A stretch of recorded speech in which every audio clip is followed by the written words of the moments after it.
Selamat siang God Lovers, apa kabar Anda semua?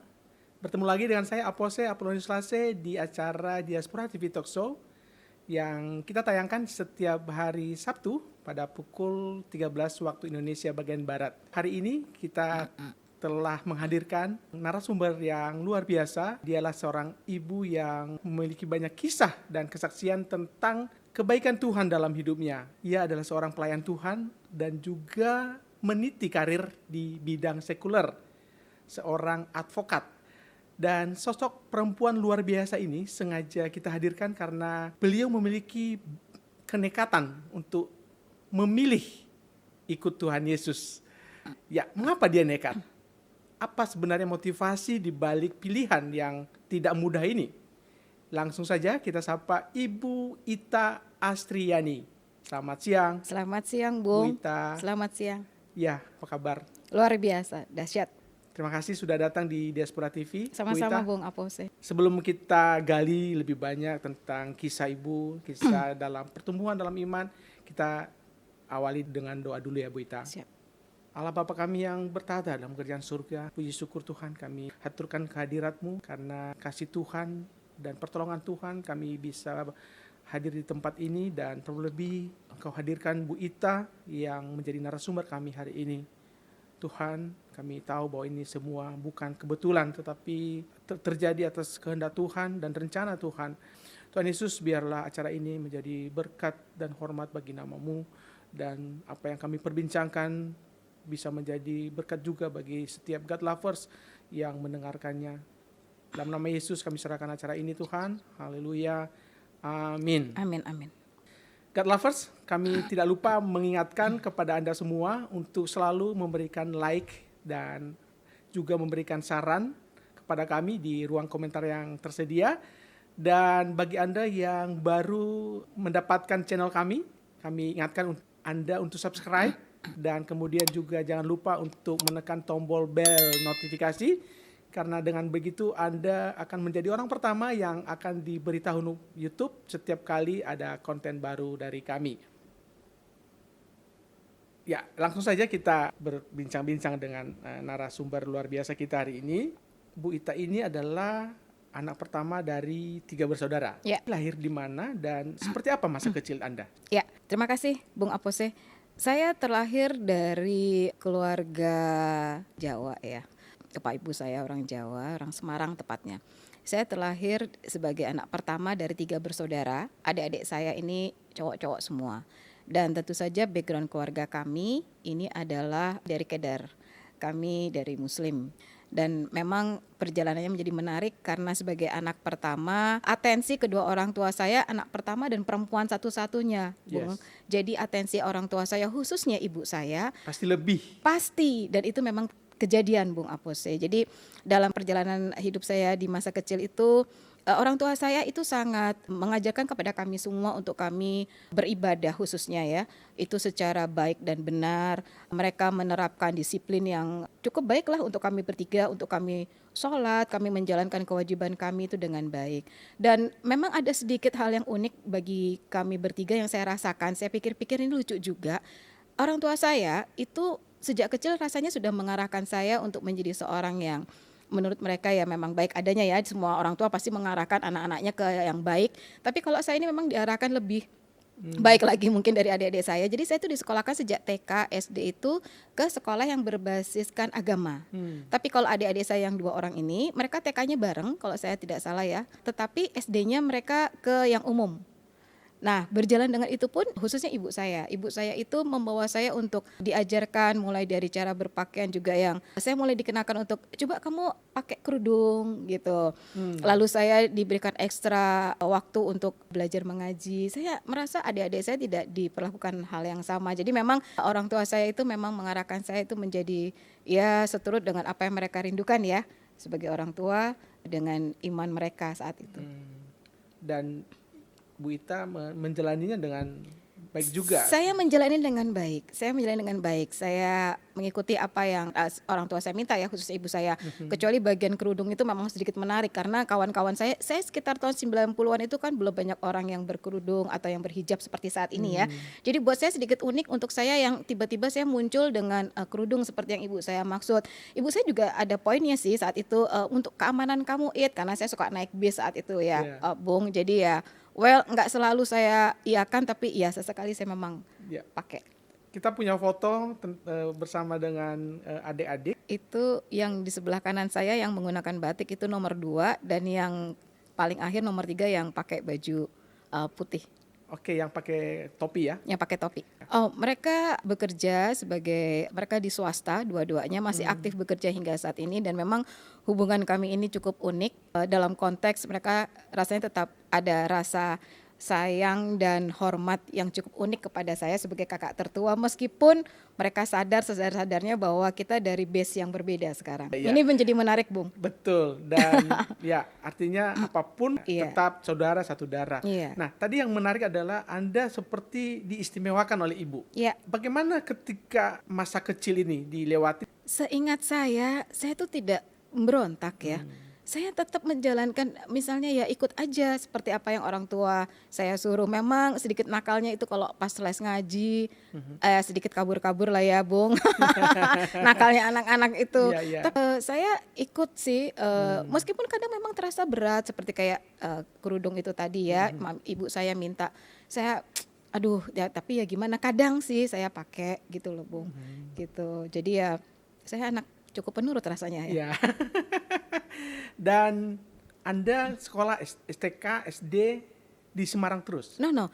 Sejak kalau saya tidak salah, ayah saya itu sudah di Jakarta sejak tahun 70. Jadi kami bertiga semua lahir di Jakarta. Oh, justru malah lahir di Jakarta. Iya. Semua kami bertiga lahir di Jakarta. Oke. Menempuh pendidikan formalnya di mana? Awal sekolah TK itu di TK Aisyah. Saya tuh lahir besar di Grogol, di Muardi. Jadi ini anak Jakarta Barat banget anak Grogol banget. Jadi TK Aisyah, SD-nya Muhammadiyah, lalu SMP SMA saya negeri, SMP 83 di Jakarta Barat Jelambar, lalu SMA 23 Tomang, Jakarta Barat juga. Itu SMP favorit at that time, gitu, not bad. Lalu saya kuliahnya di swasta. Di Tarumanegara. Semua di Grogol. Semua di Grogol. Jadi luar biasa. Yang pegang Grogol. Ya. Di kuliah ambil jurusan hukum tentunya. Iya. Tadi di awal mendeklarasikan bahwa lahir dari keluarga yang Muslim, bahkan tentu diajari nilai-nilai itu. Ada sosok sahabat karib Anda ketika itu di tahun 2003. Bagaimana awal pertemuan dengan sahabat itu sehingga nanti menjadi titik balik untuk perubahan dalam hidup sampai sekarang? Iya, ini 2003 lumayan lama ya ternyata ya. Saya harus merecall lumayan lama ini. Tapi karena ini bagian yang cukup penting dalam hidup saya, harusnya ingat dengan baik. Jadi saya bertemu dengan teman saya ini di lingkungan kantor waktu itu saya bekerja, dan pertemuannya memang bukan pertemuan yang nice. Maksudnya saya itu punya kebiasaan buruk. Saya tidak bangga dengan kebiasaan buruk saya, Bung Apose, dan itu menjadi satu kesaksian hidup saya bahwa kalau bukan karena Kristus rasanya sulit melepaskan itu. Jadi saya sedang merokok ya bersama teman-teman, lalu ada kawan ini di antara mereka gitu ya. Tapi kawan ini, teman saya ini yang menjadi sahabat saya ini, dia tuh bukan perokok, tapi dia hangout aja bareng kita gitu. Nah itu pertemuan awalnya di situ. Ya. Dan saya ini karena memang saya ini tomboy, Bung Apose, jadi kalau gak banyak kawan perempuan, banyak sekali berteman dengan teman laki-laki. Dan buat saya pada saat saya mengenal teman, saya dulu yang masuk ke kantor saat itu, maksudnya di lingkungan perusahaan, jadi dia tuh termasuk orang baru saat itu ya. Saya karena mulai berteman, lalu kita ngobrol, terus ternyata dia punya sedikit kesenangan yang kurang lebih sama saya soal gadget saat itu ya, tahun 90-an kan belum banyak seperti sekarang. Jadi saya suka ajak dia untuk, yuk kita lihat pameran elektronik, dan kayak gitu-gitulah awalnya. Nah itu that's the start. Itu titik awalnya. Ya, dan kalau saya bisa lanjutkan dalam pertemanan kami, karena saya memang banyak teman pria, jadi dia juga tidak perlu GR gitu ya.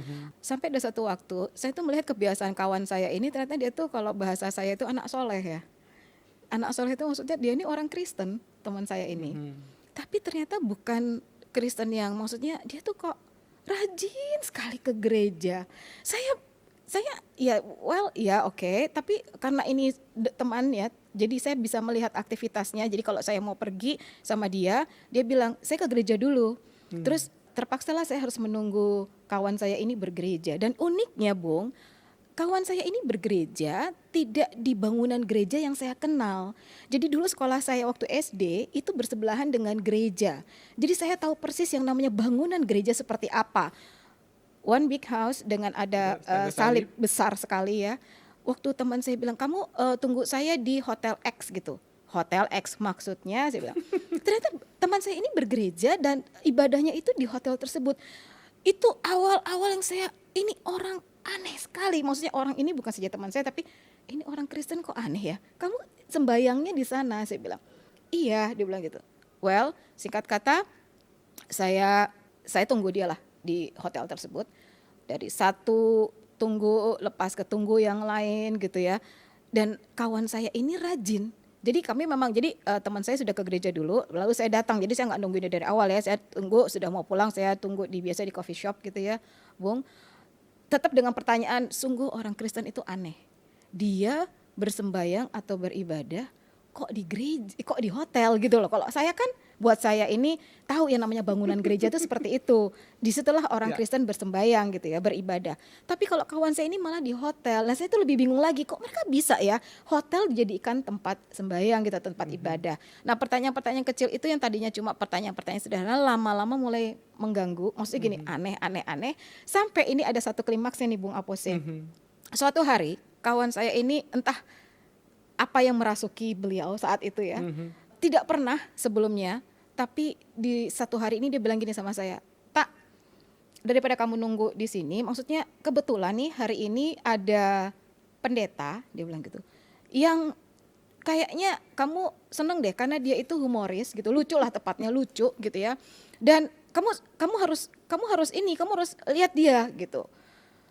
Saya itu Bung Apose balik lagi karena saya ini dasarnya rada-rada tomboy gitu ya. Jadi dan saya base-nya memang dari sisi iman, bukan soal iman sih. Maksudnya saya memang base-nya saya tahu saya muslim gitu ya. Dan saya tahu bahwa yang saya ketahui saat itu nih tipikal teman-teman non muslim ini bawaannya pengen seperti itu. Pengen membuat ikut mereka gitulah ya. Itu yang saya tahu zaman dulu ya, understanding saya. Jadi saya begitu teman saya bilang, "Tak, coba deh ikut deh. Ini ada pendeta humoris nih, lucu nih, kayaknya lo harus ikut gitu." Saya langsung merasa tertantang Bung Apose. Oh saya benar-benar langsung ceknya itu langsung naiknya itu, oh kamu nantang, kamu pikir saya takut masuk gerejamu, kamu pikir saya takut ketemu sama ya kelompokmu gitulah ya, dan kamu pikir saya akan iman saya akan goyang gitu. Jadi dasar alasan saya akhirnya mengiyakan itu nggak lebih dari, oke lo pikir gue takut, gue nggak takut, dan lo pikir lo bisa Kristenin gue, nggak bisa, lo nggak bisa Kristenin gue. Dan tentu saja Bung Apose, pada saat saya step in at the very first time di ruangan gereja tersebut, di hotel tersebut, ya gimana ya Bung, sebagian Bung juga ada rasa takut yang luar biasa di hati kecil saya. Saya tahu bahwa ini perbuatan saya ini dosa besar. Karena saya step in gereja gitu, masuk gereja itu kan suatu hal yang ibu saya juga selalu berikan doktrin yang luar biasa, kamu itu haram masuk situ, maksudnya gak boleh masuk situ. Jadi waktu saya step in, saya wirid Bung Apose, saya baca ayat kursi nggak amin, minta ampun ya. Dan saya minta ampun sama Tuhan, saya dosa gitu. Orang spesial itu adalah orang yang justru bisa dibilang menjerumuskan Anda ya. Tanda kutip. Dalam tanda kutip ya. Iya. Sehingga Anda akhirnya mengenal sama sosok Kristus itu. Amin, puji Tuhan. Menarik, dan kami dengar setelah itu Anda aktif di persekutuan doa di tempat Anda bekerja di Indomobil ya. Ya. Nah, barangkali ada sosok yang sangat mengetahui bagaimana pertumbuhan Anda di sana di awal-awal, dan di ujung telepon sudah ada Pak Juniarto Sitorus yang menjadi sahabat Anda, sahabat Bu Ita. Selamat siang Pak Sitorus. Hai Bon. Selamat siang Bu. Ya selamat siang, Shalom Pak. Terima kasih sudah bergabung di Diaspora TV. Apa kabar Pak? Luar biasa Bu. Ya, bisa cerita Pak, bagaimana awal Anda mengenal tamu kami, narasumber kami hari ini Bu Ita? mulai pertemuan kami ya dengan seorang Ita Astriani itu pada tahun 2007-2008 ya. 2008 itu pada saat pembentukan choir Pak. Saya kenal seorang Ita Astriani itu adalah orang yang sangat keras dan misalnya ada suatu kesombongan lah bahwa gua ini orang yang dia nggak bisa diatur lah, stres begitu Pak. Nah saya kenal beliau, memang teman-temannya si Ita Astriani ini jarang namanya wanita, jarang ataupun tidak ada. Dia teman tuh laki-laki semua. Dia tahu kan kalau udah namanya laki, waduh, itu kalau ngomong tuh udah kayak laki-laki Pak. Perempuan pasti jarang lah. Kalau nemuin si seorang kita dan seorang wanita, pasti wanita itu pasti harus wanita yang tegar.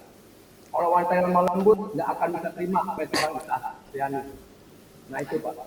Ketika itu saya kenal dia, saya kaget, amat sangat kaget. Seorang dia itu pede lah, itu pede persekutuan doa di perusahaan yang kenal dia.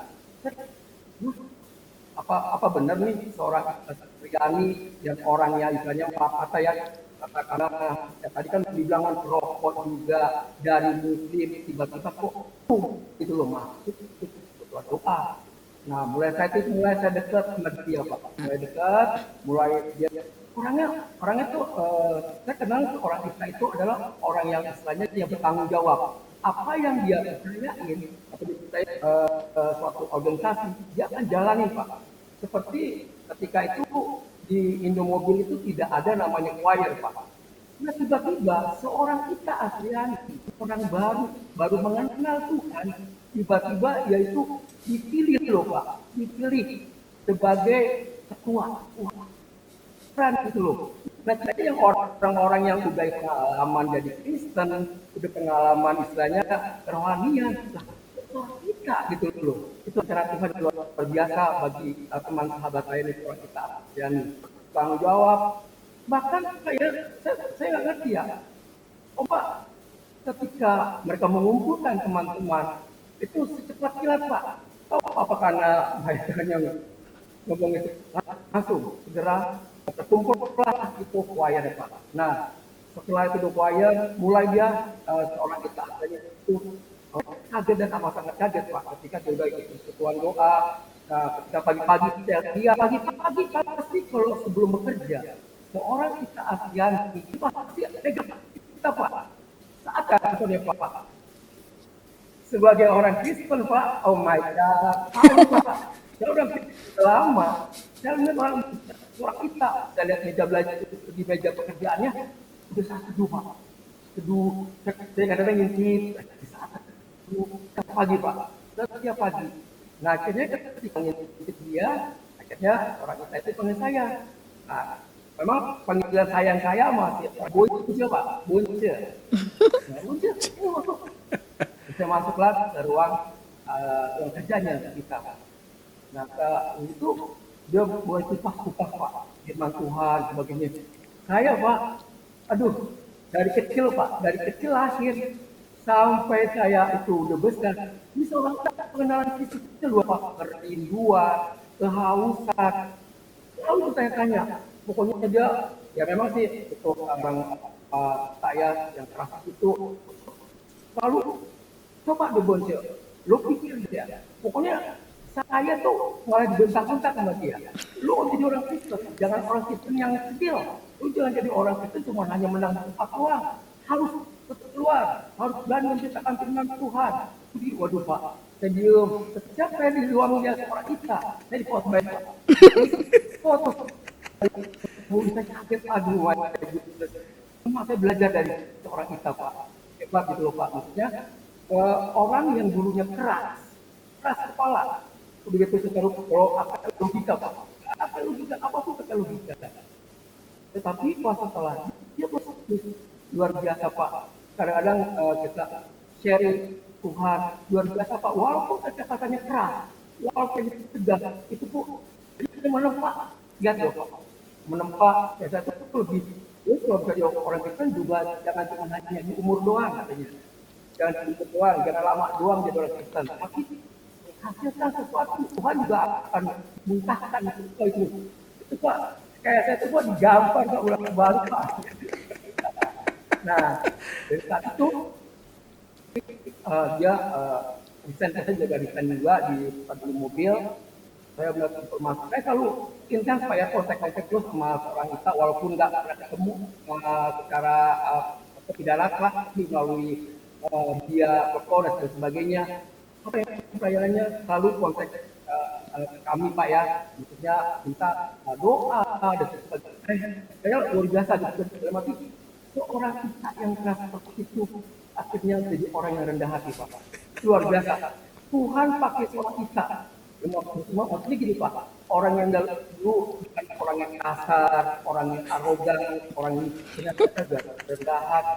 Kalau apa-apa, Boncel, Pak Gembala, tolong doakan saya gitu. Jadi saya udah hebat Pak. Ya, saya aja Pak yang udah lama jadi orang kalau di penjara Pak, pelayanannya loh Pak.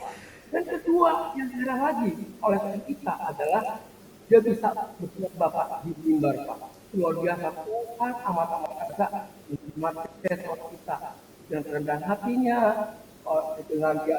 Jadi orang kita ini adalah ada orang-orang yang menjadi orang Kristen yang kita ya, dalam arti saya aja yang dalam Kristen itu ya saya terus terang jujur saya bangga sekali punya teman seorang kita itu Pak, orang yang mental yang benar-benar mental Kristen Pak, mental yang dalam arti yang cuma hanya masalah kehidupan dan apa dan yang mungkin jiwa-jiwa muncul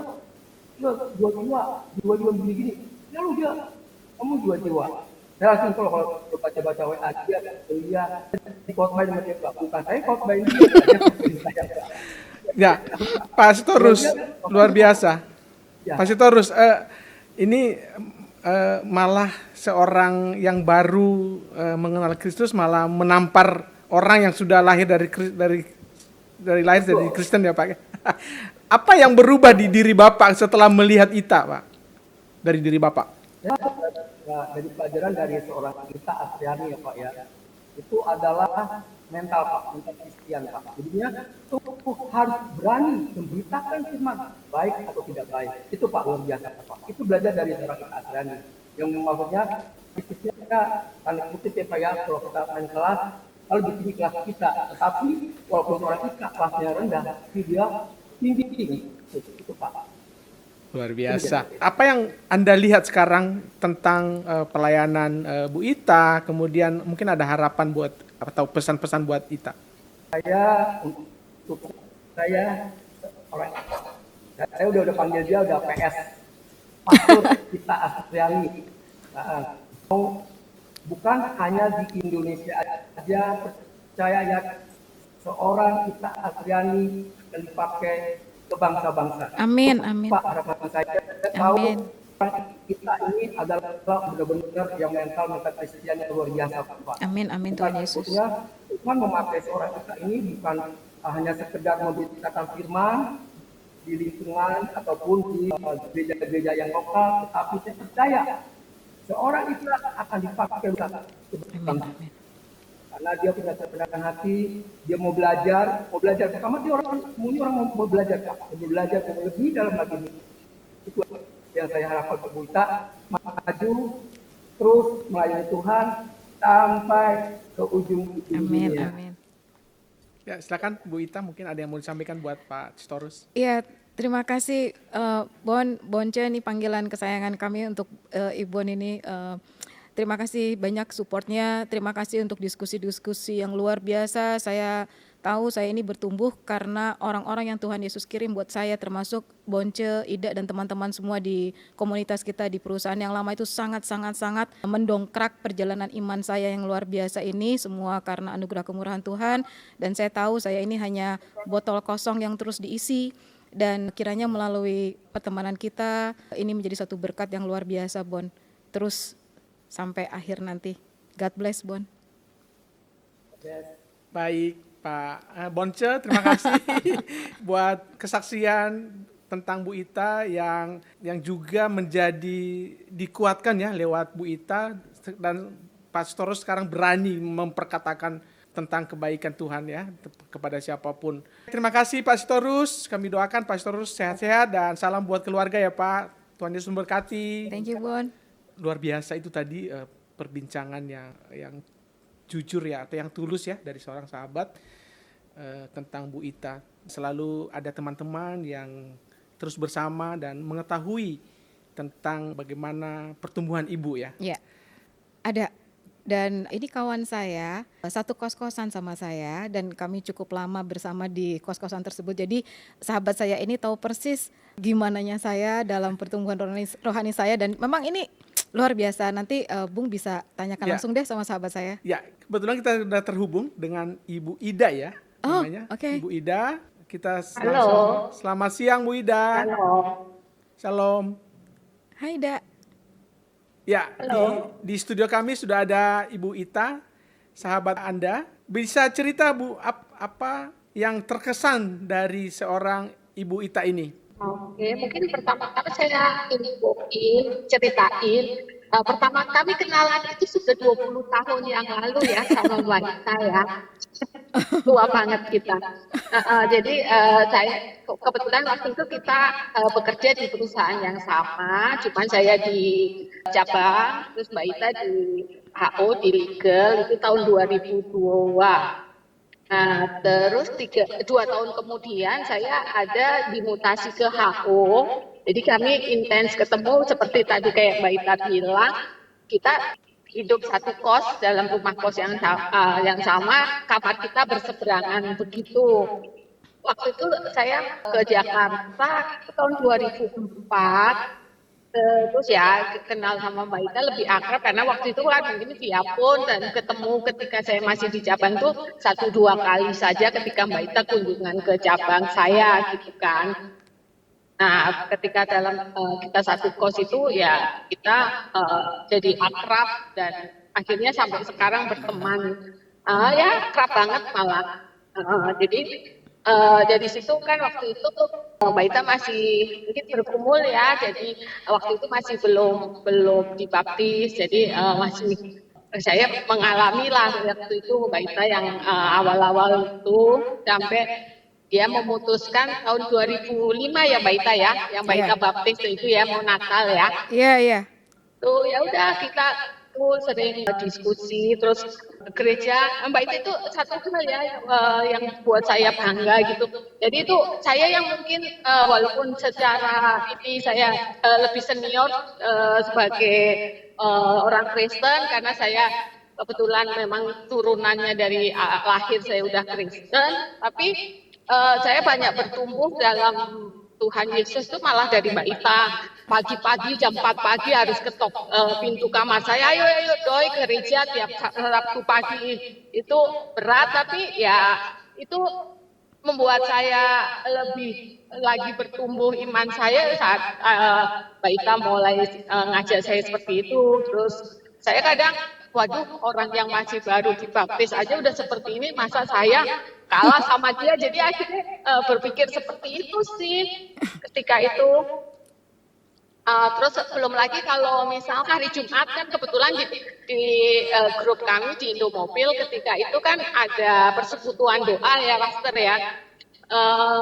Itu Mbak Ita itu rajin banget tiap setengah 12 teng-teng itu nelpon saya, "Idoi, cepat kita berdoa persekutuan kita pede gitu." Bahkan kadang ada saya makan dulu lah Mbak, inilah kita dulu gitu. Jadi malah yang motivasi yang bikin rajin itu malah kayaknya itu Mbak Ita gitu ketika itu. Jadi ya saya senang lah ya punya teman kayak Mbak Ita gitu bahwa banyak hal yang saya bisa dapat gitu kan.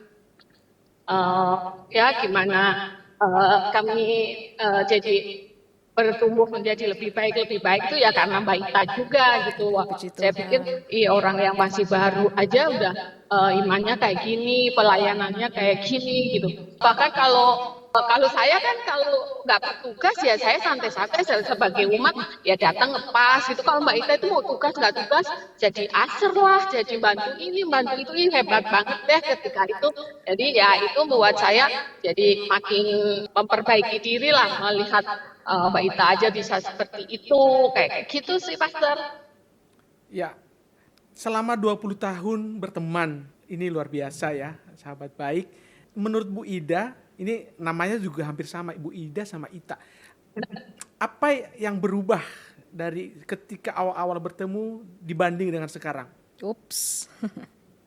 Oh, banyak lah, banyak. Kalau dulu kan ya kita itu kan kalau ini mungkin orangnya kayak saya sih keras kepala gitu. Tapi makin kesini tuh berubah banget deh. Pokoknya itu membuat saya itu termotivasi kalau Mbak Ita bisa kenapa saya enggak gitu. Itu pokoknya kepribadiannya itu berubah banget dari yang dulu bos kalau ada masalah apa suka emosian apa sekarang sabar banget top deh pokoknya. Pernah ada kejadian lucu, mungkin kan namanya pertemanan ada up and down. Ada nggak kejadian yang masih diingat tentang persahabatan Anda? Lucu dalam hal apa ini? Mungkin tegang atau ada perbedaan pendapat. Oh enggak sih, kalau itu enggak kita selama ini enggak pernah kita 20 tahun ini enggak pernah kita itu berantem itu enggak.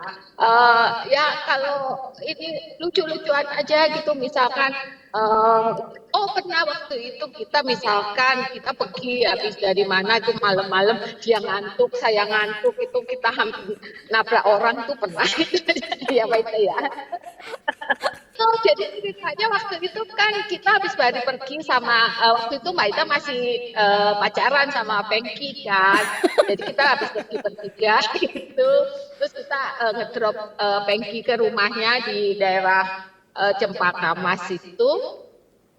Pas kita pulang balik dari rumah Pengki itu udah deket kosan sih betulnya di daerah Cawang situ kan ada dia ngantuk biasanya kita ngobrol pasang musik gitu kalau habis nganter Pengki kan itu enggak gitu lupa nggak nyalain musik di mobil terus ya kita nggak ngobrol gitu kan rupanya saya ngantuk rupanya sebelah saya yang lagi nyetir juga ngantuk itu ada perbaikan jalan lagi waktu Mbak Ita ngeram dadakan itu semua orang kocar kacir lari kita baru ya ampun gitu itu sih kejadian lucu mungkin yang tak terlupakan. Iya. Ada satu lagi kejadian kan Mbak Ita itu mobilnya besar ya X-Trail gitu. Terus habis itu nyelip mobil lain gitu kan jadi mungkin dia itu agak mepet gitu itu orangnya itu agak emosi mungkin ini dipepet mobil gede itu dia kejerin kami pas masuk tol pun dia kejerin kami gitu kan. Giliran itu dia marah-marah gitu. Saya buka aja pintu kiri. Kenapa? Saya bilang itu. Nah itu orang yang nyetir sama temennya itu kaget. Ini anak kecil kenapa berani nantangin saya gitu kan. Dia mau lihat nih sebelah kanan saya bodyguard saya kayak apa. Mungkin pikirnya gitu kan. Dia ngelongok gitu biar bisa ngelihat drivernya itu siapa gitu. Rupanya lebih kecil dari saya ngakak mereka juga. Jadi dia itu ya lucu sih ada pokoknya hal-hal cerita lucu lah. Ya, menurut Anda Bu Ida bisa bertahan 20 tahun ini faktor apa? Ya kita merasa cocok aja ya, merasa cocok terus ya memang kita tulus berteman. Jadi ya nggak ada bentrok-bentrok, nggak ada berselisih paham karena ya kita enjoy aja kita nggak pernah nuntut teman kita harus berubah apa tapi kita sendiri teman kita berubah menjadi baik kenapa kita nggak ingin jadi kayak lebih baik juga paling itu. Ya, mungkin terakhir ada pesan nggak buat sahabat Anda?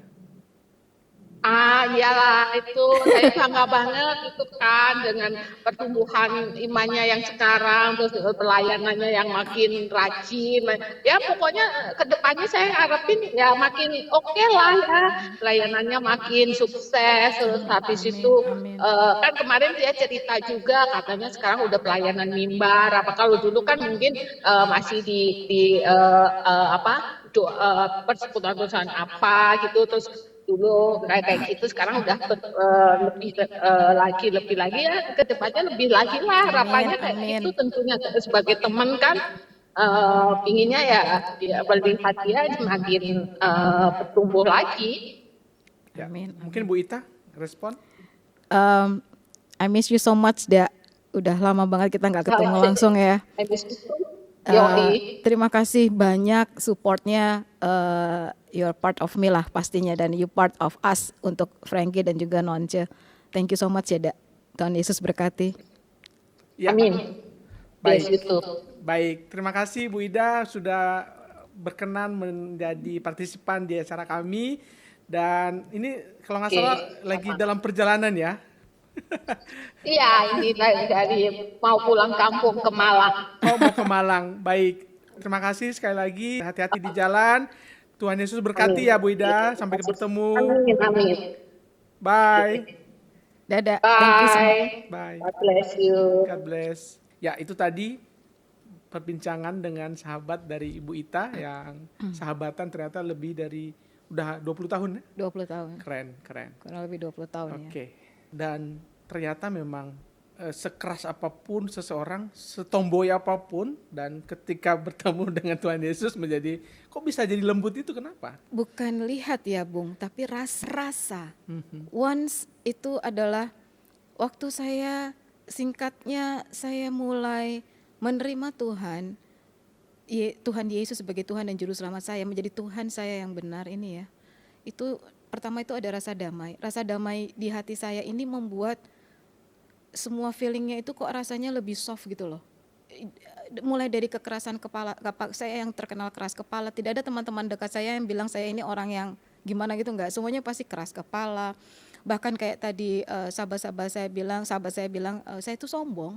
Agak sedikit sombong mungkin ya. Jadi ada pokoknya karakternya tidak baik lah. Apalagi dengan Tuhan percayakan pekerjaan yang baik saat itu, jabatan gitu atau apa ya istilahnya ya.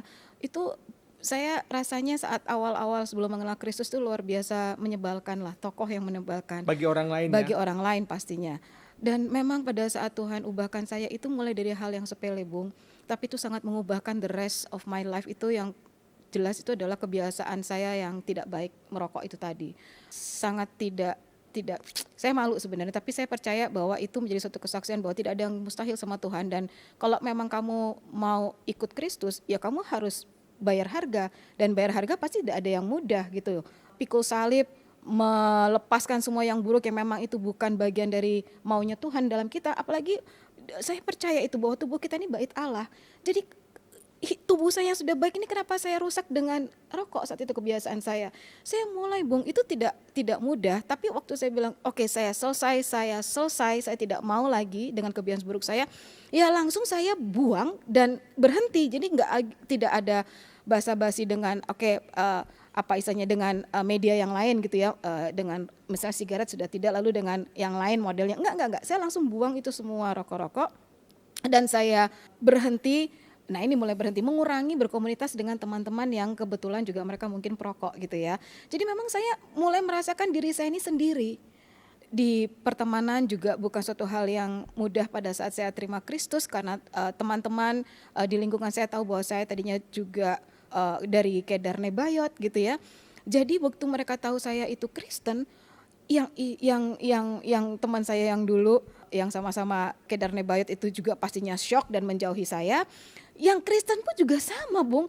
Jadi mereka juga yang kaget dan mulai ini beneran gak sih Kristennya gitu ya. Atau si Ita ini mau cari muka di antara kemudian tim manajemen kami memang kebetulan kebanyakan non muslim gitu ya. Jadi saya serba salah gitu loh.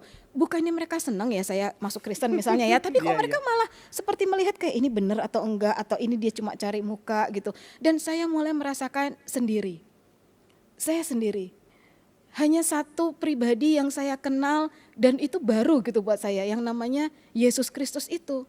Jadi disitulah saya mulai titik tolak untuk belajar tidak lagi mengandalkan orang. Memang itu semua pakai proses, Bung. Tidak ada kenal sama Tuhan Yesus itu tanpa proses.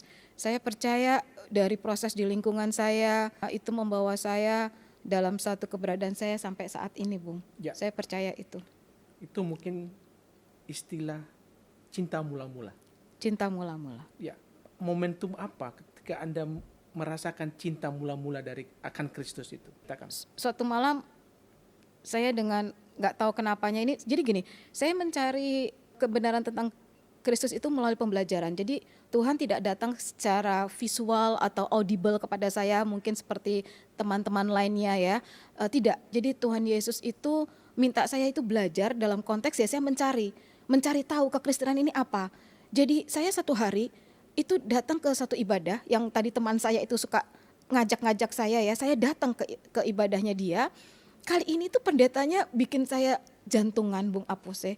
Jadi Bapak pendeta atau hamba Tuhan yang saat itu khotbah, ternyata beliau itu ex-muslim. Waktu beliau menyampaikan firman Tuhan, saya itu seperti kayak digampar kanan kiri dan saya itu terkaget-kaget luar biasa. Singkat kata, saya mencari tahu siapa ini hamba Tuhan yang tadi itu naik mimbar. Karena khotbahnya benar-benar, karena itu dia base-nya dari seberang gitu ya, dari non-Kristen. Dan saya baru tahu saat itu ternyata beliau adalah Bapak Pendeta almarhum Junaidi Salat. Ya. Dan itu titik tolak awal saya untuk saya mulai mencari tahu tentang kekristenan. Jadi ada bagian saya yang proaktif dalam hal ini. Saya percaya Tuhan memberikan kepada kita itu jalan, Tuhan memberikan kepada kita itu yang namanya free will. Jadi pada saat Tuhan sentuh hati saya, lalu di situ ada pilihan, Anda terus ita dengan keingintahuanmu atau kau berhenti. Nah dahsyatnya, saya memilih untuk saya mencari tahu lebih tentang kekristenan itu. Dan mulailah perjalanan rohani saya dimulai dengan saya mencari tahu. Saya belajar dari Bapak almarhum Junaidi Salat dalam komunitas fokus saat itu. Di daerah Cikini saya datang. Saya masih dengan KTP saya yang lama ya Bung. Maksudnya saya masih tetap dengan iman saya yang lama. Tapi saya rajin datang untuk mencari tahu ini apa sih gitu kan. Apa ini kekristenan itu? Siapa itu yang namanya Yesus Kristus? Karena yang saya tahu kan beliau hanya Nabi. Isa alaihi salam gitu kan. Jadi saya mencari tahu dari situ, Bu. Lalu saya belajar dengan Bapak Romo Daniel, namanya tuh Pak Bambang Dwi Biantoro. Biasa kami panggilnya Romo Daniel.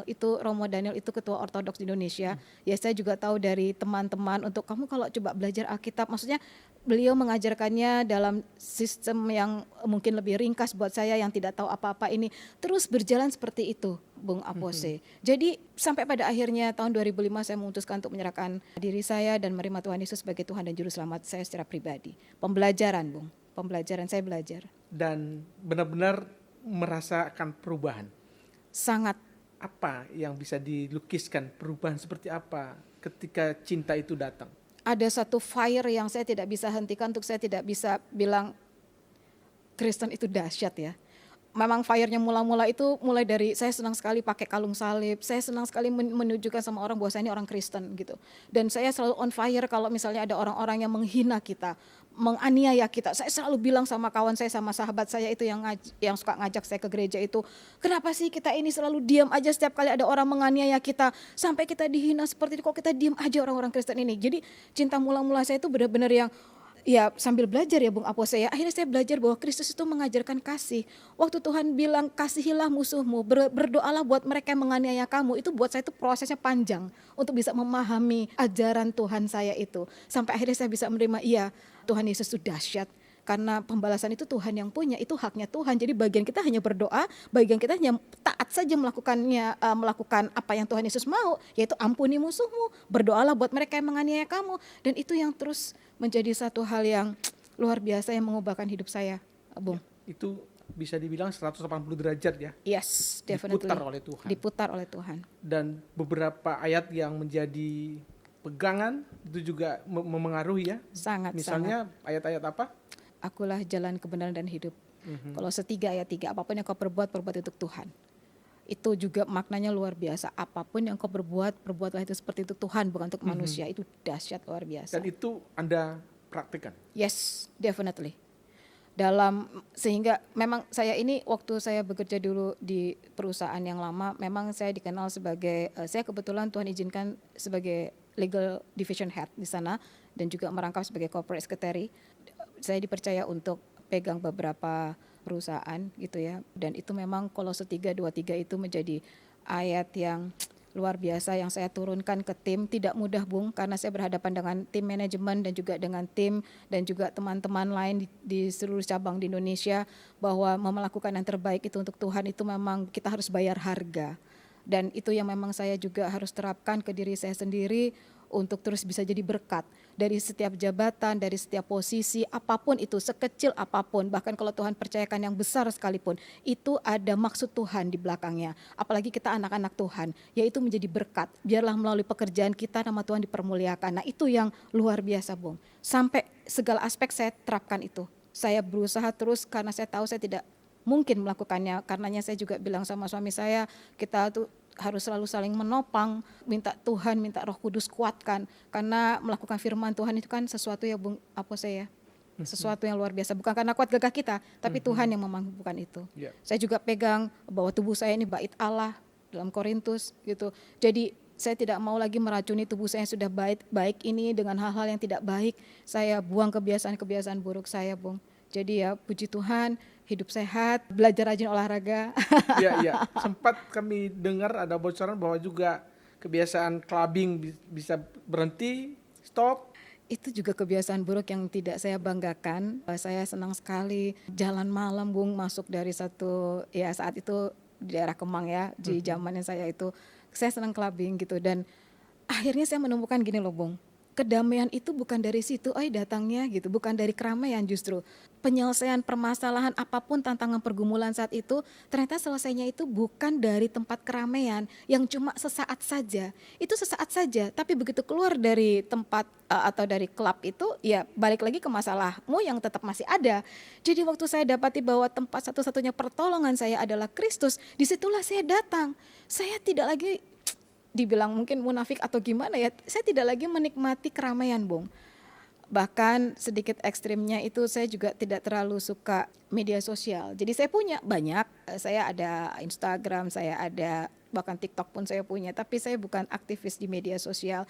Saya tidak terlalu suka exposure dalam konteks yang saya menikmati kesendirian saya dengan lingkungan saya yang limited gitu. Agak-agak unik mungkin ya, kalau dibandingkan dengan outlooknya saya.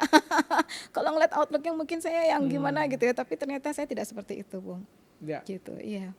Dan Tuhan percayakan jabatan yang luar biasa. Dan sedikit kembali ke belakang, Bu Ita. Ya.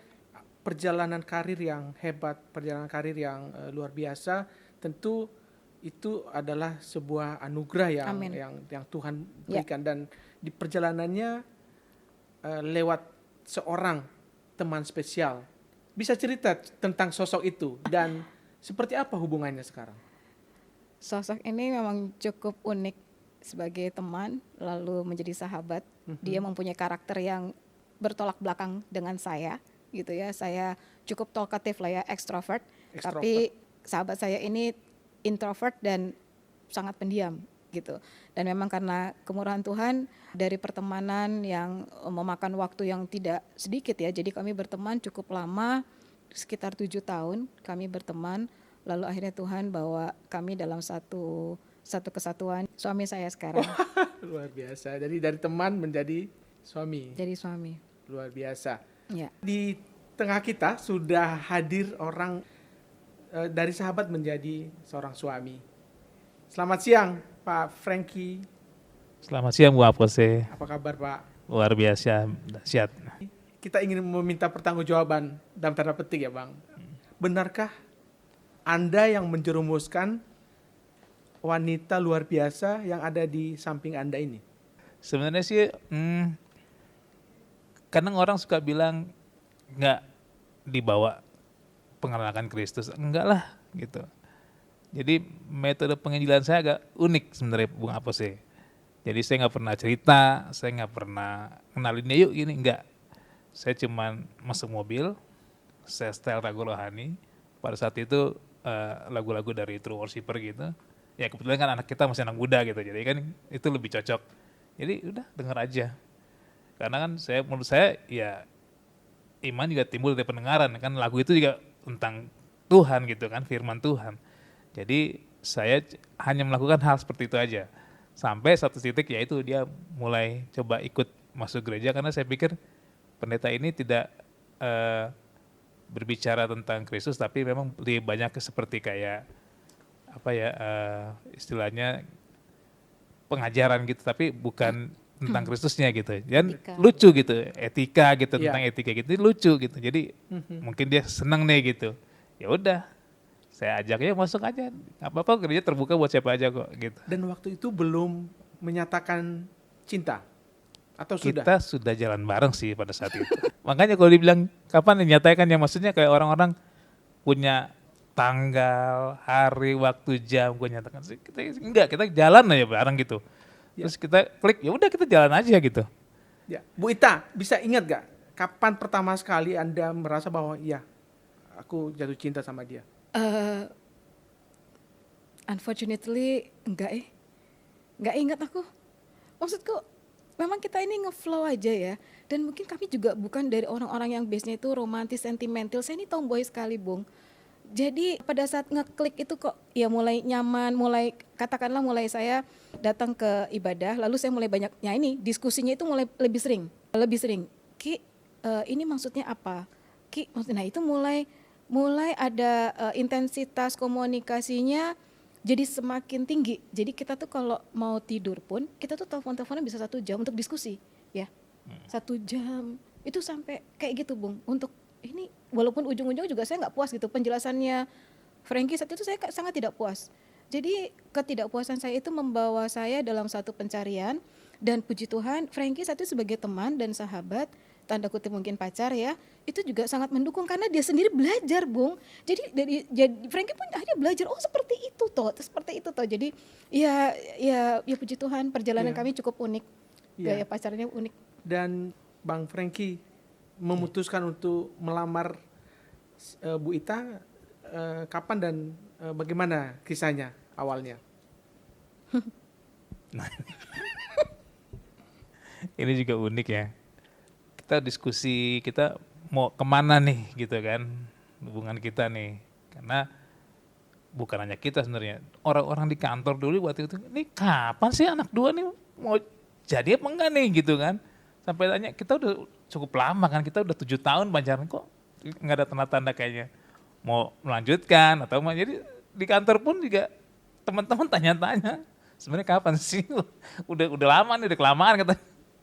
Akhirnya udah kita oke, kita nggak bisa terus begini aja, ya kita harus jalan karena kita juga udah punya satu visi yang sama, dengan kita belajar juga sama tentang Tuhan gitu kan. Oke deh, lalu kita putuskan pada saat itu bulan apa ya?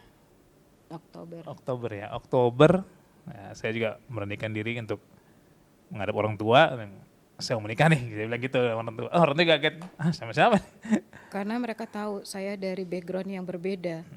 Nah ini menjadi tantangan tersendiri buat kami berdua, Bung. Gitu ya, Ki. Iya, sama satu sisi kan orang tua juga belum mengetahui bahwa kita udah terima Yesus, sudah dibaptis, belum tahu pada saat itu. Jadi memang saya mengajukan diri aja ya, saya mau melamar nih gitu. Ini orang tuanya gimana? Ya udah tahu sih bahwa kita emang sudah memutuskan untuk memilih Kristus. Tapi ya kita siap aja apa nanti penerimaannya kayak gimana ya.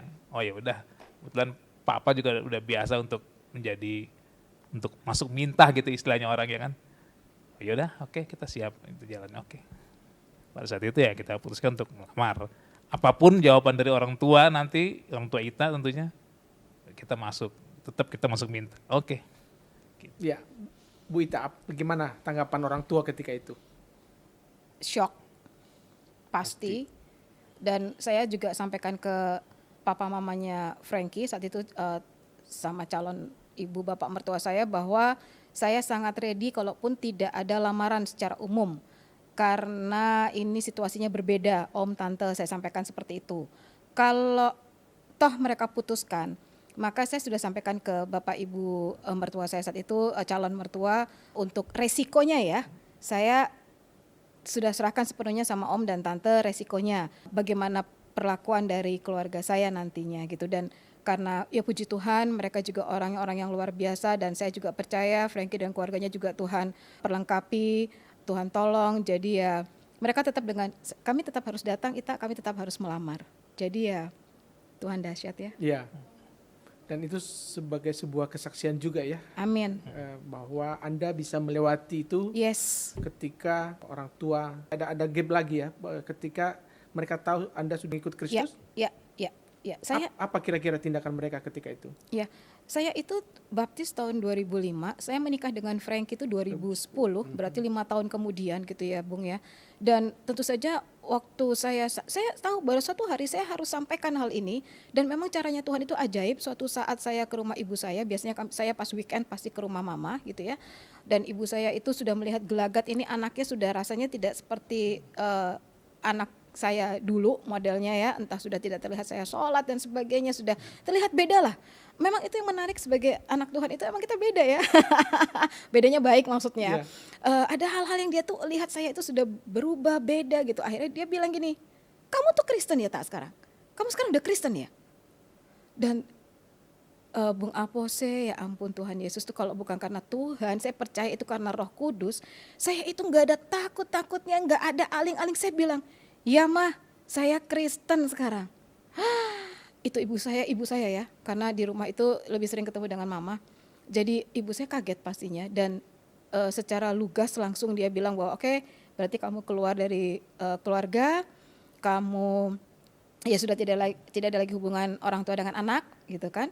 Yang ketiga ini agak cukup unik, kamu nggak dapat warisan ya tak gitu. Kalau saya nggak salah seperti itu, padahal nggak, mungkin karena beliau emosi yang maksudnya ya standar ya menurut saya. Akhirnya saya belajar bahwa mengikut Kristus itu memang kita tuh harus pikul salib, dan itu memang suatu hal yang lumrah biasa gitu. Akhirnya nggak tahu ya Bung Apose, mungkin karena mental saya udah kebas atau gimana ya, saya nggak peduli Bung. Jadi saya menjalani pernikahan saya itu sendiri Bung. Ya Ki ya. Ya. Kamu bisa cerita mungkin. Ya, pada 2 malam ini ya. 2 malam sebelum kami melangsungkan pernikahan kami, kita udah tinggal di hotel karena pikir kan orang tua udah nggak mau nerima. Jadi kita nanti jemput kita di hotel. Jadi pada saat datang, dan saudara saya juga datang dari Ambon, lalu mereka tanya, mereka teleponan berdua nih, tanpa saya tahu, tak, kamu di mana? Oh, saya di hotel. Sama siapa? Sendiri. Hah, nggak ada orang. Akhirnya saudara saya itu langsung menuju hotel, nggak ke rumah. Kami pun agak kaget, tunggu-tunggu orang kok nggak datang. Nanti di hotel. Saya langsung ke hotel aja, temenin Ita, karena dia sendiri. Saya sendiri. Oh ya udah, nanti ya udah deh, nggak apa, biar nanti ada temennya di sana gitu kan. Sampai pada hari hanya juga kita udah siap segala kemungkinan, bahkan dari orang tua saya juga siapin bahwa ini harus ada yang terima. Jadi dikirimlah om sama tante untuk siap nerima gitu. Jadi Di hotel. kasarnya Ada yang mewakili. ada yang mewakili gitu kan. Ini foto ketika di hotel atau di Di mana hotel. ini? Di hotel. Oke, ini di hotel ya. Iya. Dan ini tanpa didampingi oleh orang tua. Tidak. kita. Tidak ada satu tidak ada keluarga orang tua. pun. Saya benar-benar sendiri Bung. Saya bawa koper sendiri ke hotel. Saya bingung gitu. Sampai saya bilang sama Frankie, ini maksudnya gini loh ya, memang kami sama-sama belum menikah, belum ada pengalaman. Maksudnya gini, ini orang nikah kayak gini ya Ki ya, sendirian gitu kan. Karena sendiri Bung, benar-benar sendiri, nggak ada siapapun, tidak ada. Dan saya cuma bilang sama Tuhan Yesus tuh gini, ya ampun Tuhan Yesus, ternyata gini ya jadi ikut Tuhan. Menyesal nggak ya? Ada Itu- penyesalan nggak ketika itu itu? kesaksiannya ini luar biasa. Ini kalau masih waktunya, durasinya masih boleh, saya mau cerita sedikit sama Frankie, silakan. sharingnya kami waktu kita mau menikah. Jadi waktu kami mau menikah 2 hari sebelum menikah itu, karena kami berhemat Bung, kami menggunakan uang kami sendiri, tabungan kami berdua. Kami tidak mau sepeser pun mengganggu orang tua, khususnya orang tua saya, yang udah nggak mungkin ya kalau orang tua saya dan orang tuanya Frankie saat itu kebetulan Papa baru pensiun ya. Papa baru pensiun, jadi kami menjaga untuk beliau fine, kami nggak ada masalah soal itu. Dan kami bukan pesta yang, no, bukan, lebih seperti ucapan syukur sebenarnya, Bung. Nah ini menariknya gini, di bulan kalau if not mistaken Oktober, kami menikah 2010, Maret 2009 Oktober itu saya dan Frankie menghadiri pernikahan adik ketiga saya yang ada di gambar tadi itu sebenarnya foto adik saya yang nomor 3 itu menikah lebih dahulu. Nah waktu adik saya menikah itu undangannya ribuan, Bung. Saya sama Frankie datang, wow luar biasa, dahsyat, luar biasa. Waktu kami menikah, Bung, Punya mimpi lah, setidaknya seperti itu gitu nggak ya. berani mimpi, Bung. Nggak berani juga ya. Kami tidak berani mimpi. Kami cuma bilang gini, Tuhan, kami mau hidup kami ini hidup yang kudus. Kami mau hidup kami ini benar di matanya Tuhan dan menjadi berkat. Jadi kalaupun Tuhan izinkan kami ada ucapan syukur, itu kami sudah mengucap syukur. Jadi perbedaannya itu luar biasa. Mereka ribuan, ya kami mungkin puluhan ya. Ya jadi mungkin kami hanya 10% dari adik Kalau saya undangan itu ya, dari itu. Tapi puji Tuhan itu gini, dahsyatnya Tuhan Yesus kita itu. Karena kami berhemat, kami tidak mau menggunakan mobil wedding yang mahal itu ya. Jadi kami menggunakan mobil kami saat itu. Emang agak unik sih, mobilnya mobil cowok ya. Jadi didandanin seperti mobil pengantin gitu ya. Dan menurut wedding organizer-nya ini pertama kali nih Kak kita dandanin mobil X-Trail ya, X-Trail, SUV saat itu untuk sebagai wedding car. Tapi saya bilang nggak apa-apa karena kita sayang-sayang lah uangnya daripada untuk itu gitu. Nah waktu saya lagi nyetir sendiri mau ke hotel gitu, CEO di kantor saya yang lama itu menghubungi saya. Singkat kata CEO saya ini yang luar biasa, ini orang yang luar biasa beliau ini ya. Saya tahu itu pasti Tuhan Yesus yang gerakkan. Tiba-tiba bayangkan, Bung, itu orang nomor 1 di perusahaan kami, orang nomor 1 di grup kami ya, di grup besar kami itu. Dia menghubungi saya cuma ngomong gini, kamu udah mau nikah toh? Oh iya Bapak. Terus dia bilang, kamu pakai mobilnya apa nanti buat nikahan gitu, wedding car-nya. Terus saya bilang, iya Bapak, kami ini santai kok, saya sama Frankie santai, jadi kita pakai yang ada aja sekarang, SUV yang sekarang aja, saya bilang gitu. Terus dia bilang gini, kok nikah kok pakai SUV, dia bilang gitu kan. Bung Apose, ini sebenarnya nggak boleh disebutin nggak sih mereknya, tapi Tuhan Yesus itu menggerakkan Bapak itu untuk mengirimkan satu mobil yang luar biasa di tahun 2010, yang paling keren saat itu, dan itu hanya dipakai oleh orang-orang nomor 1 di grup besar kami, itu keluarnya. Tamu-tamu VIP ya. Tamu-tamu super VIP, VIP only yang boleh pakai mobil itu, dan mobil itu dikirim untuk saya sama Frankie sebagai wedding car kami.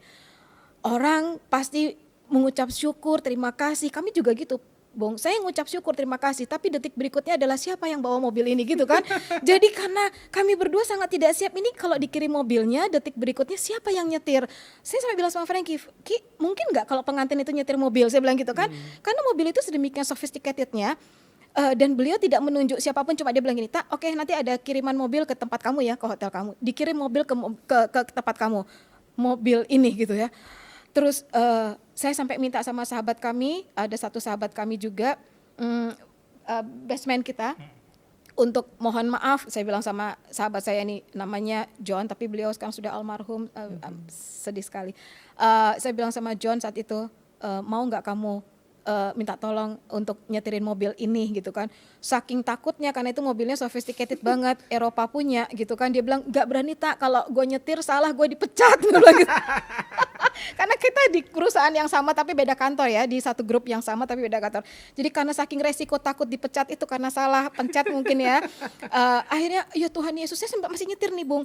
Ya Tuhan Yesus, ini gimana ceritanya, saya dapat mobil yang luar biasa untuk wedding car. Aduh kenapa ngasih wedding car ya, mau yang lain gitu ya. Sampai kita ke itu juga kita tawarkan juga ke WO kita, wedding organizer kita. Kira-kira ada yang bisa nggak bawa nih? Aduh Kak, ngeri juga ya. Kita nggak ada yang pernah bawa mobil itu soalnya. Takut. Dan masih dalam perjalanan, singkat kata Bapak itu CEO kami itu menghubungi saya lagi, dan saya udah lebih lemes nih, apalagi kali ini gitu kan, waste this time gitu. Dan Tuhan Yesus dahsyat luar biasa. Waktu Tuhan bilang barang siapa percaya kepada dia tidak akan dipermalukan, dalam Roma 10:11 itu, iya dan amin. Bapak terkasih itu menghubungi saya dan dia bilang gini, itu mobilnya nanti bareng sama supirnya loh ya. Haleluya, itu saya nyetir itu, aduh kalau saya bisa teriak yes gitu. Tuhan Yesus itu kalau tolong kita tuh nggak setengah-setengah Bung. Memang ada satu waktu memang Tuhan pengen kita tuh berserah di titik nadir. Dan itu kita bicara iman percaya kita. Makanya saya tuh selalu on fire cerita soal Tuhan karena Allah kita tuh hidup. Dia mendengar seluruh doa kita. Memang Tuhan izinkan itu sampai titik nadir karena dia pengen tahu imannya Ita kayak apa sih sama saya.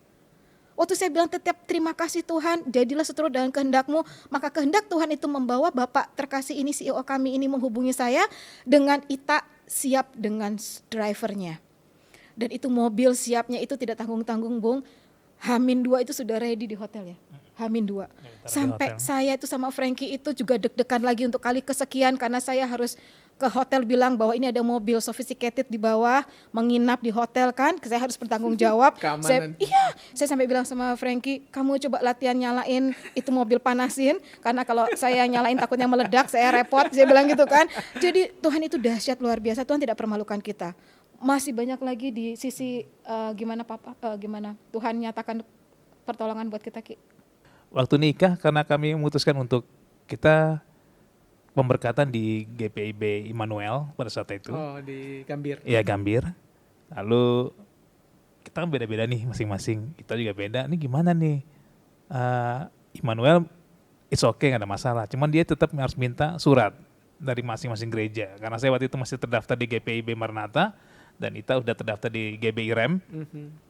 Oke, kita selesaikanlah, kita urus masing-masing. Kalau antar GPIB it's okay. Teman Ita ini akhirnya menghadap dengan gembala, oh nggak apa-apa, nanti saya keluarkan suratnya. Ya puji Tuhan langsung semua dibuat lancar, semua berjalan dengan lancar sampai pada satu titik basement kami yang menjadi saksi.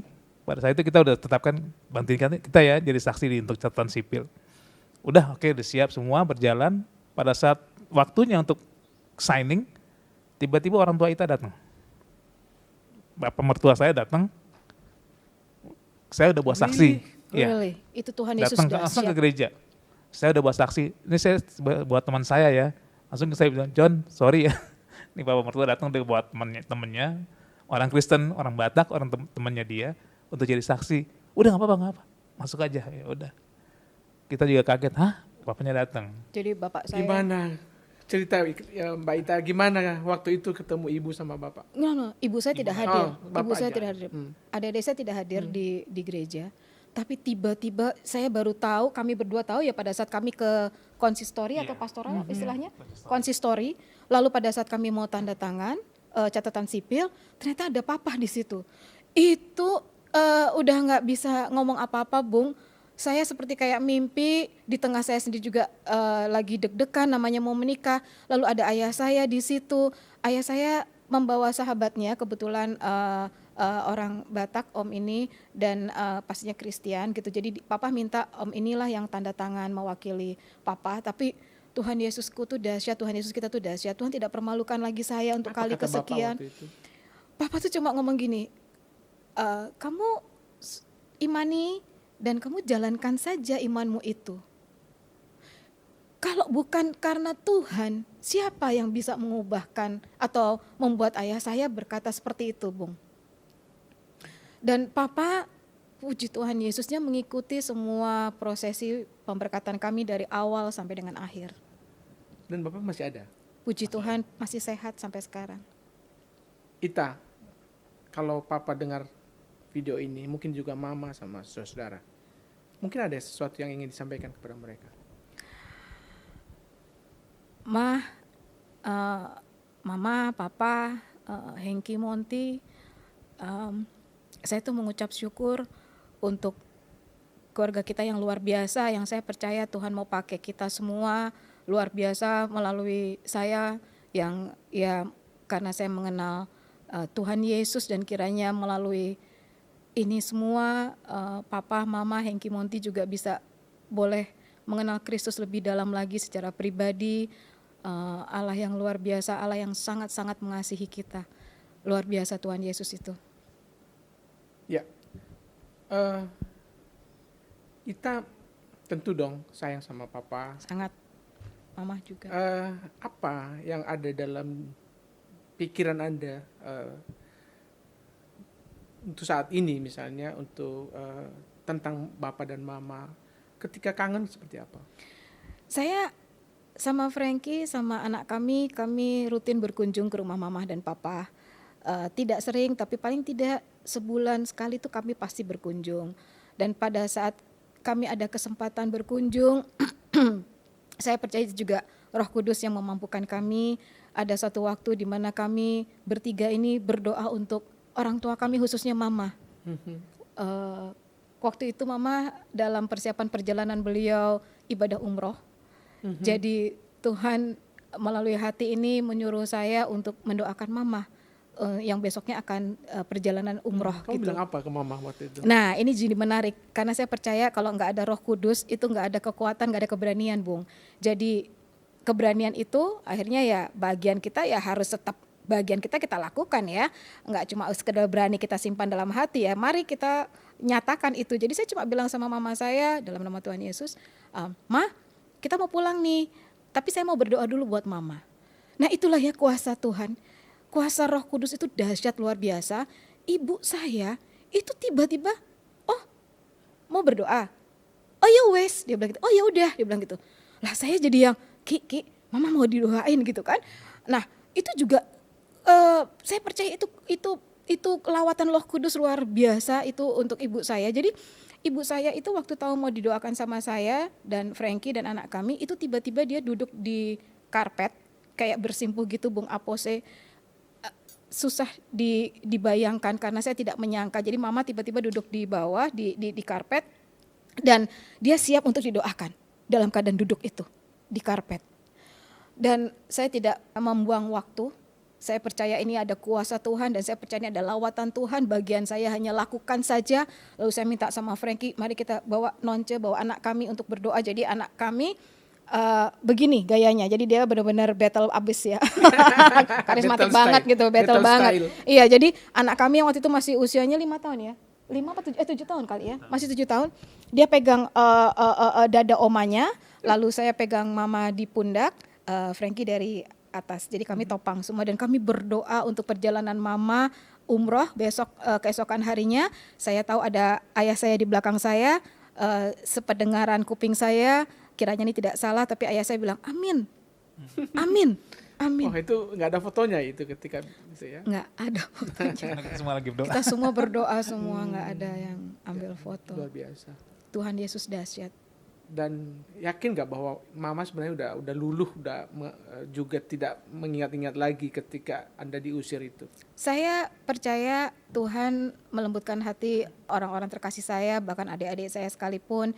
Dan saya percaya bahwa hidup saya, Frankie dan juga anak kami ini terus harus menjadi suratan terbuka bagi keluarga kami. Saya memang satu-satunya yang Kristen dalam keluarga besar kami. Nah ini menjadi suatu tantangan buat saya sama Frankie dan juga anak kami untuk terus bertumbuh. Dan kami terus harus bisa praktek apa yang Tuhan Yesus ajarkan untuk mengasihi mereka, untuk mendoakan mereka. Dan kiranya melalui itu semua mereka boleh mengenal Kristus secara pribadi. Iya. Itu Ada saja. tindakan-tindakan kecil kali ya? Harus yang ada bagian kita untuk- Bung yang harus kita lakukan. Kita tidak bisa cukup saja mendoakan mereka ya dan amin. Kita percaya, satu orang percaya seisi rumah diselamatkan, tapi ada bagian kita melangkah, bertemu dengan mereka melihat kita, sama seperti kayak waktu saya mengenal kekristenan itu kan dengan pembelajaran, ada bagian saya yang melangkah. Lalu biarlah Tuhan itu melawat kita secara bebas dengan Roh Kudus yang bekerja. Nah itu yang kita semua anak-anak Tuhan harus seperti itu Bung. Melalui kehidupan kita menjadi suratan terbuka buat orang lain. Nah itu menjadi satu celah untuk mereka bisa mengenal Kristus selanjutnya. Iya. Itu. Oke, sekarang Bang Frankie bicara anak. Bagaimana Bang Frankie sama Mbak Ita untuk mendidik si Nicole ini dalam nilai-nilai kerohanian? Iya, sejak dari kecil memang kita selalu bawa dia untuk gereja tentunya. Lalu kita selalu tetap harus tekankan, memang kita harus tekankan setiap minggu kita wajib ke gereja. Dia ke sekolah minggu, kita ke gereja. Sampai satu titik dia berdoa, kami lihat dia berdoa di rumah gitu. Sampai waktu itu kebetulan kita masih ada helper di rumah, suster kita yang bantu. Itu suster itu merekam nih, ada yang lagi berdoa. Berdoanya tuh kayak orang dewasa, kayak gembala gitu. Taruh tangan di dada, satu tangan angkat kan. ini dia lihat di mana aku bisa berdoa. Sampai di gereja juga berdoa seperti itu, orang gereja kaget, kakak-kakak sekolah minggu juga kaget, kok diajarin siapa? Enggak, kami nggak pernah ajarin. Oke, kita hanya tekankan gereja ya, setiap minggu kita ke gereja, lalu kita dari dia kecil Malam kita selalu doa. malam doa, sama kita selalu kasih dia buku-buku tentang cerita Alkitab secara anak-anak gitu kan. Nah dia selalu baca, dia tertarik, dan sampai saat ini dia pun tetap ke gereja dan sekolah minggu gitu. Itu yang kita udah tanamkan dia dari kecil, sehingga sampai saat ini ya adik harus lihat ya, tetap nih piara imannya baik-baik, adik harus tumbuh berkembang ya kan dalam Kristus.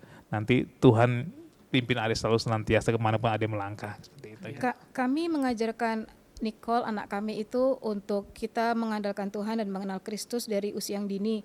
Kami berusaha terus ini konsisten dengan namanya mesbah doa. Doa keluarga bertiga saja. Saya, Frankie dan Nicole bertiga kita berdoa. Saya dulu, Frankie, lalu Nicole yang terakhir. Atau dibalik, pokoknya setiap hari itu kita meluangkan Dapat waktu. giliran. Iya, harus seperti itu.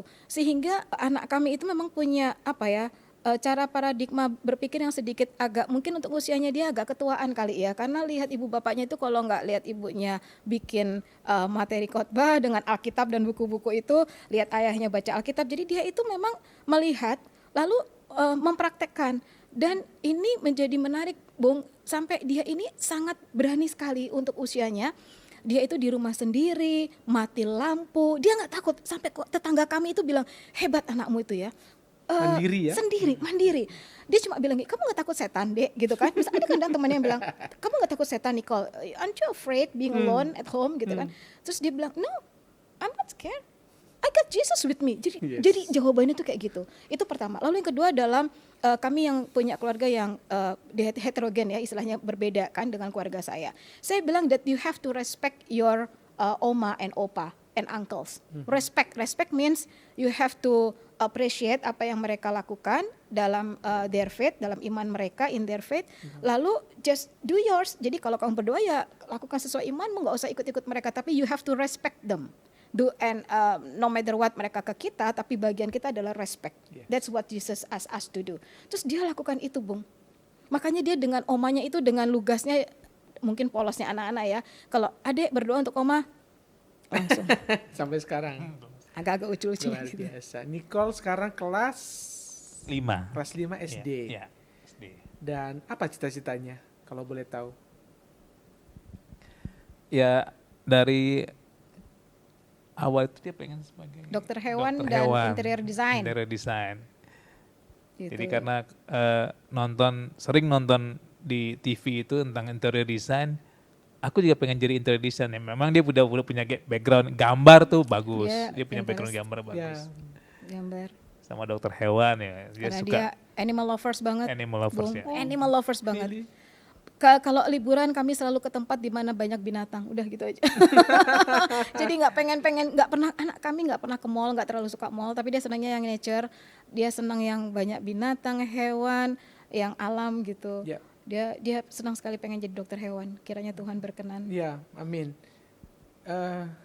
Di luar sana kan banyak keluarga yang muda dan mungkin memiliki nuansa yang sama dengan Bang Frankie dan Mbak Ita.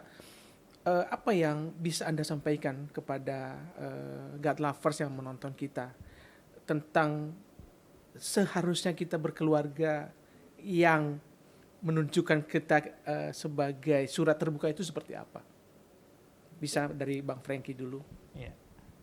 Kalau dari saya, pertama ya kita harus mengenalkan keluarga, atau khususnya kita sebagai orang tua, bahwa kita harus menjadi contoh buat anak kita, khususnya dalam hal kita beribadah sama Tuhan, kita taat sama Tuhan, kita melakukan apa yang menjadi kehendak Tuhan. Itu lalu kita membawa anak kita, sehingga itu ada impartasi sama anak bahwa oh ya, anak juga melihat orang tuanya deket loh sama Tuhan loh gitu. Orang tua juga melayani Tuhan loh. Jadi anak juga terpicu untuk ikut melalui kita menjadi contoh buat mereka gitu. Ya, kalau Mbak Ita? Intimasi pribadi itu suatu hal yang sangat penting buat kita. sebagai suami istri dalam rumah tangga, apalagi dapat bonus kiranya sebagai orang tua bagi anak-anak kita. Intimasi itu akan membawa cara berpikir kita, cara kita untuk mendidik anak dalam kita menjaga rumah tangga kita itu juga rasanya beda karena membawa Kristus sebagai pemimpin. Jadi pada saat kita bilang mengasihi orang lain tapi tidak mengasihi suami dan anak itu unik. Jadi buat saya pribadi intimasi dengan Tuhan kiranya membuat paradigma kita itu juga terbuka tentang kasih Kristus yang kita impartasikan ke Yerusalem kita. Yehuda, Samaria baru keluar. Nah, itu yang membuat akhirnya kita tidak bisa pura-pura, Bung Apose. Ita di sini dengan Ita tadi yang di mobil sama Ita yang di rumah harusnya sama ya. Bukan begitu, Pak? Begitu. Ya. Jadi tidak bisa munafik ya.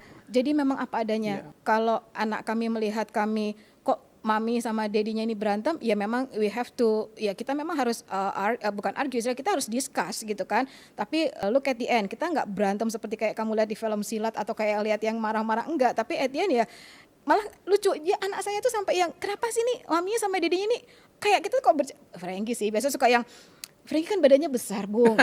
Ini loh, kadang-kadang suka nggodain saya itu tiba-tiba saya dibopong sama Frankie, diangkat kayak saya ini bantal, apalah di depan. Sementara anaknya udah gede kan. Jadi mami, daddy nih apa namanya bercanda-bercanda gitu malah sampai anaknya yang jealous. Jadi anaknya yang sampai yang mami don't get closer to dad. Jadi dia nggak boleh saya tuh deket-deket sama Frankie gitu. Atau Frankie juga, daddy jangan deket-deket sama mami gitu. Jadi lucu gitu. Nah bentuk mengasihi itu tidak seperti itu saja, tapi pada saat kami mengajarkan anak kami untuk memberi, itu juga satu contoh yang luar biasa.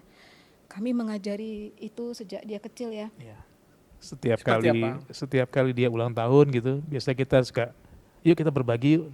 Jadi kita nggak merayakan yang gimana-gimana enggak, tapi kita berbagi. ke orang lain. Nggak usah jauh-jauh, Bung, dari yang orang-orang yang di pinggir jalan pada saat lampu merah. Itu pembelajaran yang pertama, melihat mereka itu, coba mereka lihat homeless ya, tidak punya rumah. Jadi you have to be grateful and thankful bahwa Tuhan Yesus jaga pelihara kita hingga detik ini masih bisa ada di rumah ini, misalnya bisa makan baik ya. Jadi belajar ngucap syukur itu adalah sesuatu yang dahsyat dan itu menjadi inti dari perjalanan hidup seterusnya, Bung. Itu yang kita coba praktekkan. Kami mempraktekkan dari hal yang sepele itu, Bung. Ya, artinya keluarga mana sih yang nggak pernah ada pertengkaran Iya, pasti ya. betul, pasti. Dan Anda bisa melakukannya dengan simple way ya Yes. untuk menyelesaikan. Seperti apa biasanya Anda menanggulang atau mengatasi setiap ada pertengkaran itu, Bang Frankie? Ya biasanya kalau kita ada perbedaan pendapat, ya udah kita berbeda hanya pada saat kita berbicara aja gitu kan, sampai kita ambil keputusan di mana nih yang mau kita ambil nih. Oke, kalau yang itu kelihatannya pendapat kamu lebih visible, ya udah kita jalan dengan itu gitu kan. Ya udah habis itu ya kita komitmen, kita harus jalanin yang apa kita udah putuskan gitu kan. Nggak melulu ya udahlah kamu jalan sendiri aja, kita jalan sendiri gitu. Itu Jadi egonya bisa ya. dihapuskan. Tuhan itu mengajarkan kita kasih ya, Bung. Jadi kalau menggelegak, mungkin Frankie juga pasti menggelegak. Apalagi Frankie kan orangnya kan introvert. Mungkin dia tidak seperti saya yang langsung, Frankie kamu salah gitu. Mungkin ya, dia mungkin menyimpan dalam hati. Nah, saya percaya kalau kita belajar untuk Tuhan tolong kuatkan kami, untuk Tuhan berikan kasih itu untuk kami bisa mengasihi satu sama lain sehingga gelegak itu yang udah bisa bikin telur nih, Bung, bisa bisa rebus telur ini kepalanya. Iya, itu nggak berlangsung lama. Dan pada saat tidak berlangsung lama itu, ya Tuhan bawa kami untuk, ya udah Ki, saya minta maaf. Pengampunan.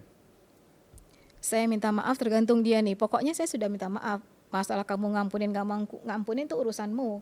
Tapi bagian saya, kalau saya salah, saya minta maaf ya, gitu. Ya demikian juga kiranya Frankie gitu ya. Dan memang itu pakai proses, Bung Apose. Itu ada. Tidak serta-merta juga. Nggak bisa. Sama Tuhan Yesus itu pakai proses. Ya. Kalau kita bicara perjalanan rumah tangga ya pasti ada hiruk pikuknya, pasti just like halilintar atau apa tuh halilintar ya. Jadi up and down gitu. Tapi balik lagi, Tuhan yang persatukan dan tidak ada yang memisahkan kecuali kematian. Nah kalau itu kita bawa teguh, memang kita nggak bisa dengan kekuatan kita sendiri, Bung. Tidak bisa. Trust me, pasti amburadul, pasti selesai ala dunia. Tapi kalau kita bawa ini sama Tuhan, nangis sama Tuhan, Tuhan saya nggak kuat. Dan memang itu saya lakukan, kami nggak kuat, tapi Tuhan yang kuatkan. Tuhan tolong, ini udah gak ada jalan. Tuhan buka jalan. Memang belajar peka sama Tuhan itu sesuatu ya Bung Apose. Ya kami belajar untuk itulah sampai saat ini. Dan itu toolsnya itu adalah doa. Yes, definitely. Ya, Intimasi sama Tuhan itu luar Intimasi biasa. dengan Tuhan. Yes. ya. Dan itu yang terus dipraktikkan setiap hari. Iya harus Bung, harus. Ya, luar biasa Bu Ita sama Bang Frankie. Nah, sekarang sedikit menyinggung soal pelayanan.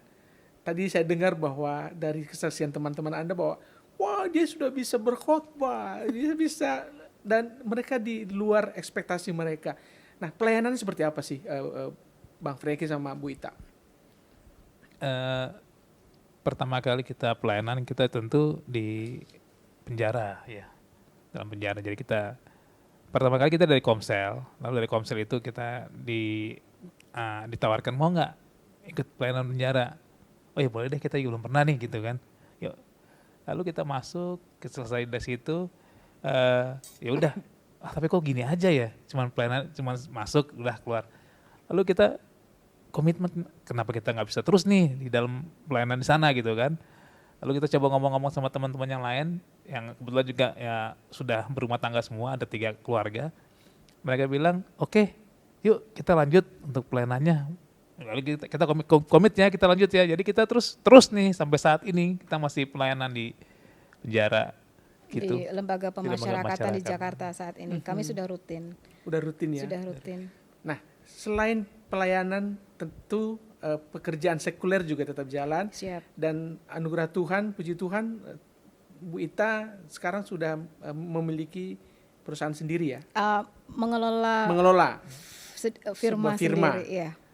Bisa cerita sedikit, barangkali ya siapa tahu nanti ada teman-teman yang ingin menjalin hubungan komunikasi. Iya Bung Seperti apa? Apose, jadi memang karena background saya hukum, saya lama sekali bergerak di bidang hukum. Setelah lulus saya kerja di law firm, lalu saya menjadi in-house, menjadi legal division heads, dan akhirnya perkenanan Tuhan tahun 2019, Tuhan izinkan saya untuk mengelola firma milik saya sendiri, Astri and Partners.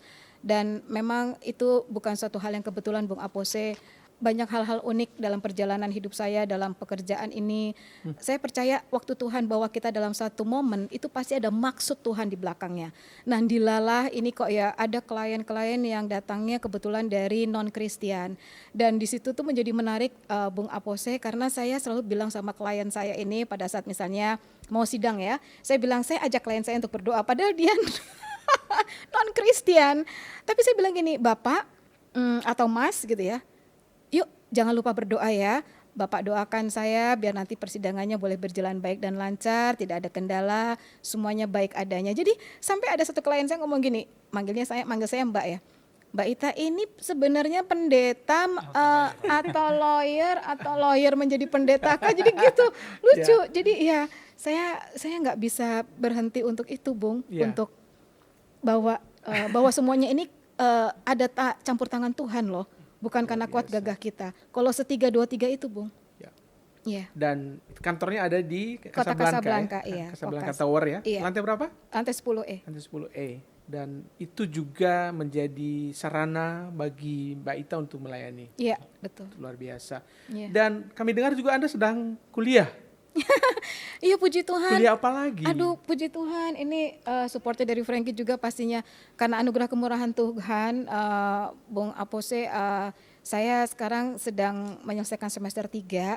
Saya sedang ambil magister teologi di salah satu STT di Jakarta. Saya sedang mengambil di STT Rahmat Immanuel Ministry REM, STT REM di Kelapa Gading. Ya puji Tuhan semuanya boleh berjalan baik dan lancar. Saya percaya itu karena Tuhan yang tolong, dan yang kedua yang nolong saya ini Frankie. Karena waktunya saya itu habis bener-bener Bung. Yeah. Jadi kalau bukan Frankie yang support saya untuk rumah itu maksudnya anak kami ya. Ya ini nilainya juga banyak di Frankie nih. Kalau nilai saya bagus misalnya itu nilainya Frankie sebenarnya. Iya, nilai Bang Frankie juga ya. Dan itulah hakikatnya ya, suami istri, di mana suami menopang, dan betul. istri juga menolong suami. Iya. Dan Anda buktikan itu ya, Yes. luar biasa. Tuhan dahsyat. Ini benar-benar contoh couple atau pasangan yang bisa dijadikan suri teladan lah kalau Amin, kata orang ya. amin. Dan kita berdoa selalu ini tetap berjalannya Amin, seperti amin, amin, Bung. tetapi tetap berada di bawah rancangan Amin, Tuhan. amin.